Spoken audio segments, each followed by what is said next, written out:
ఈనాడు భద్రాద్రి కొత్తగూడెం జిల్లాలో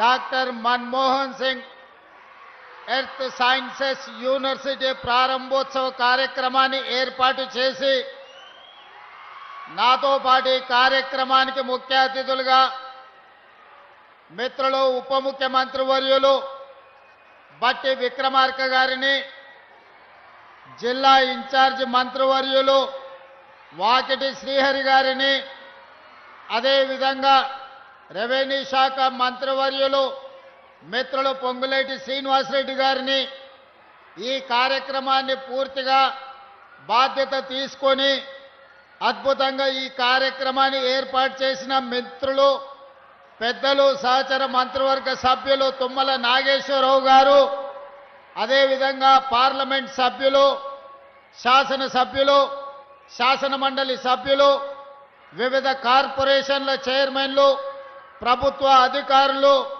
ప్రాణ సమానులైన ప్రజాపాలన ఇందిరమ్మ రాజ్యం తీసుకొచ్చిన వేలాది మంది మా యువ మిత్రులందరికీ కూడా మనస్ఫూర్తిగా అభినందనలు, కృతజ్ఞతలు.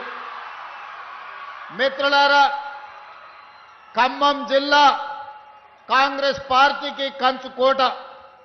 ఈ ఖమ్మం జిల్లా సంపూర్ణంగా ఆశీర్వదించి అండగా నిలబడడంతో పొత్తులో భాగంగా సిపిఐ శాసనసభ్యులు కూనంనేని సాంబశివరావు గారిని ఈ ప్రాంతం నుంచి ఎన్నిక చేయడం ద్వారా ఈ జిల్లా మొత్తము ఈనాటి ప్రభుత్వానికి అండగా నిలబడి ఆశీర్వదించి ముందుకు నడిపిస్తున్న 2 సంవత్సరాలు పూర్తి చేసుకున్న సంబరాలలో భాగంగా డాక్టర్ మన్మోహన్ సింగ్ గారు ఎర్త్ యూనివర్సిటీని ఈరోజు ప్రారంభోత్సవ కార్యక్రమాన్ని ఏర్పాటు చేసుకున్నాం.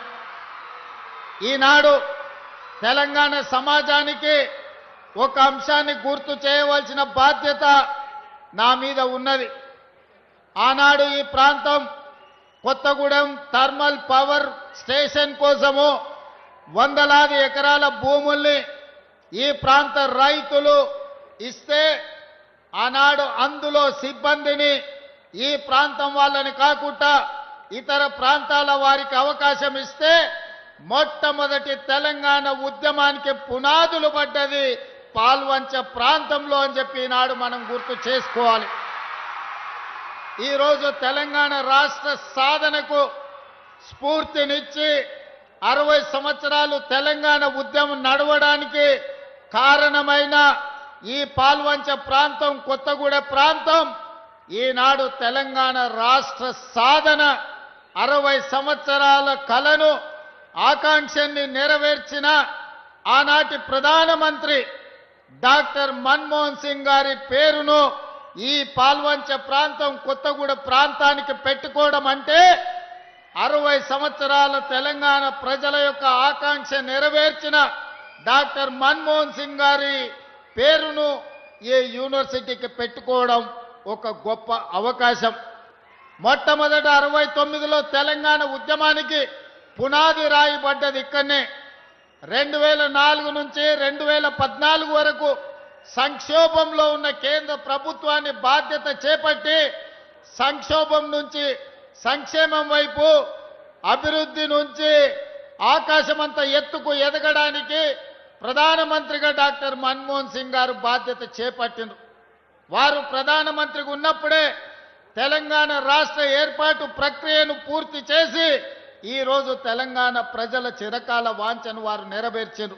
అందుకే డాక్టర్ మన్మోహన్ సింగ్ గారి పేరు భారతదేశంలో ఎక్కడ పెట్టక ముందే ఎర్త్ సైన్సెస్ భారతదేశంలో ఉన్న ఏకైక యూనివర్సిటీ, ఆ యూనివర్సిటీకి ఈనాడు మన్మోహన్ సింగ్ గారి పేరు మనం పెట్టుకున్నాం.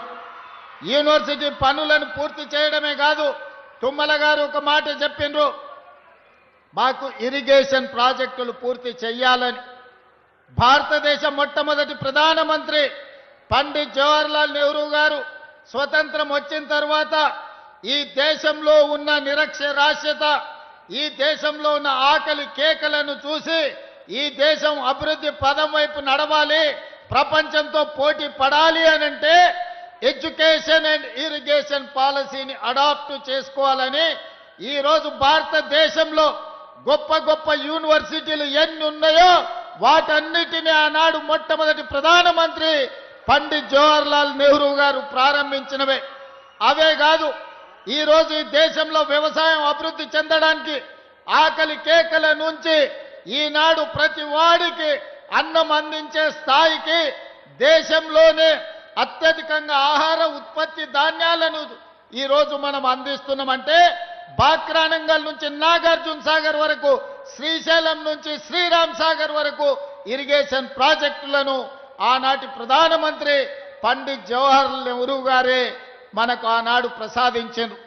ఈ రోజు మనం చూస్తున్న నాగార్జున సాగర్, ఈ రోజు మనం చూస్తున్న శ్రీశైలం, ఈ రోజు మనం చూస్తున్న ఎస్ఆర్ఎస్పి మొట్టమొదటి ప్రధానమంత్రి పండిత్ జవహర్లాల్ నెహ్రూ గారు ప్రారంభించినవే. కాబట్టి మిత్రులారా, వారి స్ఫూర్తితోని ఎడ్యుకేషన్ అండ్ ఇరిగేషనే తెలంగాణ రాష్ట్రాన్ని ప్రపంచ చిత్రపటం మీద ఉన్నత స్థానంలో నిలబెడుతుందని ఈనాడు మా ప్రభుత్వం సంపూర్ణంగా విశ్వసిస్తుంది. దానికోసమే ఎడ్యుకేషన్ ఇంప్రూవ్ చేయాలి, ప్రపంచ ఖనిజ సంపద మీద పరిశోధనలు జరగాలి. ఈ ప్రాంతంలో ఉన్న అపారమైన ఖనిజ సంపద సింగరేణి కావచ్చు, ఇతర ఖనిజ సంపదను గుర్తించాలి, సింగరేణి లాంటి సంస్థల్ని పెంపొందించాలి అనంటే ఎర్త్ యూనివర్సిటీ కొత్తగూడెంలో పెట్టాలి అని ఈనాడు మన ప్రభుత్వం నిర్ణయం తీసుకున్నది. ఇవాళ అందుకే మీకు మెడికల్ కాలేజీ ఇచ్చినా, మీ ప్రాంతంలో ఎడ్యుకేషన్కి సంబంధించి ప్రతి నియోజకవర్గానికి young India integrated residential schools ఇచ్చినా, మెడికల్ కాలేజ్ ఇచ్చినా, ఎడ్యుకేషన్కు సంబంధించి ప్రతి అవకాశాన్ని ఖమ్మం జిల్లా ప్రజలకు అందించాలన్న లక్ష్యంతో ముందుకు వెళ్తున్నాం. ఇదే కాదు, ఈ ఎక్కడ కూడా తెలంగాణలో 2 నదీ జలాలు వచ్చేది చాలా తక్కువ.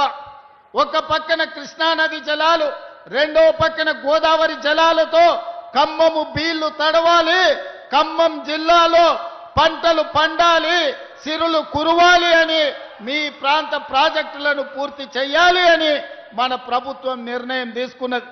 సీతారామ ప్రాజెక్టునే కాదు, ఈ ఖమ్మం జిల్లాలో ఉన్న సాగునీటి ప్రాజెక్టులు 10 సంవత్సరాలు నిర్లక్ష్యానికి గురైనాయి, అవినీతికి లోనైనాయి. కేసీఆర్ ఇంట్లో కనుక వర్షం కురిపించినాయి తప్ప ఖమ్మం బీడు బొలాల మీద నీళ్లు పారలేదు. అందుకే ఈనాడు మిత్రులు బట్టి విక్రమార్క గారు ఆర్థిక మంత్రిగా, మిత్రులు పొంగులేటి శ్రీనివాసరెడ్డి గారు రెవెన్యూ మంత్రిగా, తుమ్మల నాగేశ్వరరావు గారు వ్యవసాయ శాఖ మంత్రిగా తెలంగాణ రాష్ట్ర ప్రభుత్వానికి నేను ముఖ్యమంత్రిగా ఉండొచ్చు. కానీ ఈ పాలనకు ఆయువు పట్టైన శాఖలన్నీ ఖమ్మం జిల్లాలోనే ఉన్నాయి. బట్టి విక్రమార్క గారు, తుమ్మల గారు, పొంగులేటి గారు అనుకుంటే ఈ ప్రభుత్వంలో జరగనిది ఏమీ లేదు. ఖమ్మకు జిల్లాకు ఏమి కావాలనో మీరు అడిగిందే తడువుగా మీ నిధులు అనుమతులు మంజూరు చేసే బాధ్యత నాది. అందుకే మిత్రులారా, వాస్తవంగా తొందరగా రావాలి, మీతో మాటలు పంచుకోవాలనుకున్నా, కానీ హెలికాప్టర్ సమస్య అందుకే ఆలస్యమైంది. కానీ ప్రజలకు రేషన్ కార్డు ఇచ్చినా, ప్రజలకు సన్న బియ్యం ఇచ్చినా, ప్రజలకు ఇందిరమ్మ ఇండ్లు ఇచ్చినా, మా ఆడబిడ్డలకు ఇందిరమ్మ చీరలు ఇచ్చినా, ఏ ప్రోగ్రాం అయినా ఖమ్మం జిల్లా నుంచే ప్రారంభించుకున్నాం. ఖమ్మం జిల్లా మంత్రులే నాయకత్వం వహిస్తున్నారు. ఈరోజు వ్యవసాయానికి, ఈరోజు ఇందిరమ్మ ఇండ్లకు, ఇందిరమ్మ చీరలకు నిధులు, రేషన్ కార్డులు, సన్న బియ్యం అన్ని కార్యక్రమాలను కూడా ఈ ప్రాంతం నుంచే ప్రారంభించుకున్నాం. భద్రాద్రి రాముల వారి సాక్షిగా ఖమ్మం జిల్లాను అన్ని జిల్లాలతో పాటు అభివృద్ధి పదం వైపు నడిపించే బాధ్యత నాది, నా మంత్రివర్గ సహచరులది. మీరందరూ ఏ విధంగా అయితే అండగా ఉండి ఆశీర్వదించినరో, 2 సంవత్సరాల క్రితం మీరు ఆశీర్వదించి ఓటేస్తే ఆ ఓటే ఆయుధంగా మారి ప్రజా పాలనను అందించి ఈ రోజు ప్రజలకు మంచి పరిపాలనను అందించడం. మంచి ప్రభుత్వం ఉంటే ప్రజలకు ఇందిరమ్మ ఇండ్లు వస్తాయి, ప్రజలకు సన్న బియ్యం వస్తాయి, ప్రజలకు ఉచిత కరెంటు వస్తుంది, ప్రజలకు రేషన్ కార్డులు వస్తాయి. మరి ప్రభుత్వం ఉన్నా సర్పంచులు మంచోళ్ళు ఉండాలి. మంచోడు సర్పంచ్ లేకపోతే మంత్రులతో కలిసి పనిచేసేటోడు మీ ఊర్లో లేకపోతే ఆపుకో ఫుల్లుకో మందుకో ఓటేస్తే గ్రామాలు దెబ్బతింటాయి. అందుకే ఇక్కడికొచ్చిన మిత్రులకు రాజకీయ కక్షలు మానండి, 10 సంవత్సరాలు అండగా నిలబడండి. తెలంగాణ రాష్ట్రాన్ని దేశంలోనే నెంబర్ 1 స్థానంలో నిలబెడదాం. రాబోయే సర్పంచ్ ఎన్నికల్లో తుమ్మల గారితో, భట్టి గారితో, పొంగులేటి గారితో కలిసి రాష్ట్రాన్ని అభివృద్ధి చేసి గ్రామాలను అభివృద్ధి పదం వైపు నడిపించే వాళ్ళను సర్పంచులుగా ఎన్నుకోవాల్సిందిగా మళ్ళీ వస్తా. పూర్తి స్థాయిలో చర్చించుకుందాం. మిమ్మల్ని అందరినీ కలుస్తా. సమయాభావం వల్ల మా వాళ్ళు చిట్టీలు ఇస్తున్నారు. హెలికాప్టర్ అర్జెంటుగా ఎగరాలి, ఢిల్లీకి వెళ్ళాలి. ఢిల్లీలో రాహుల్ గాంధీ, మల్లికార్జున్ ఖర్గే, ప్రధానమంత్రి నరేంద్ర మోడీ గారిని తెలంగాణ విజయోత్సవాల గురించి, తెలంగాణ సంబరాలు 8, 9 తారీఖు నాడు తెలంగాణ రైజింగ్ గ్లోబల్ సమ్మిట్ గురించి ఆహ్వాన పత్రికలు ఇచ్చి రాష్ట్రానికి సంబంధించిన అనుమతులు అడగడానికి ఢిల్లీ ప్రయాణం చేస్తున్నాం. కాబట్టి మిత్రులారా, మన్నించి సెలవు ఇవ్వాల్సిందిగా మళ్ళొక్కసారి మీ దగ్గరికి వస్తా. ఖమ్మం జిల్లాను చూసినప్పుడు నా గుండెల్లో సంతోషం ఉంటుంది. ఎన్నిసార్లు వచ్చినా అదే ఉత్సాహంతో, అదే ఊపుతోని మీరు అండగా నిలబడుతున్నారు. మీ ఉత్సాహాన్ని ఊపిరిగా తీసుకొని తెలంగాణ రాష్ట్రాన్ని అగ్రభాగాన నిలబెడతా అని తెలియజేస్తూ మీ అందరి దగ్గర సెలవు తీసుకుంటున్నా. ధన్యవాదాలు మిత్రులారా.